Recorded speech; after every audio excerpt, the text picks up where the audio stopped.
नमस्ते सम्पूर्ण मित्रहरूलाई एन्ड मेरो नयाँ युट्युब च्यानलमा स्वागत छ।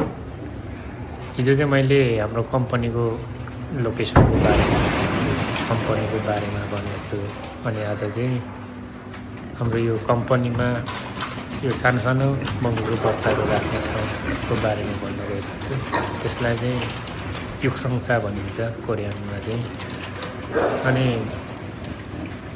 यो युक्सङसाको चाहिँ 1 नम्बर ब्लकमा चाहिँ जम्मा 4वटा खोर छन् र यो एउटा खोर बराबरी यहाँभित्र चाहिँ 20वटा खान छ, कोठा छन् र यसमा चाहिँ 20वटा खानमा लगभग 570 जति बङ्गुर छ र प्रत्येक कोठामा 4वटा कोठा छ नि त। त्यसमा चाहिँ 570 का दरले बङ्गुरहरू छ।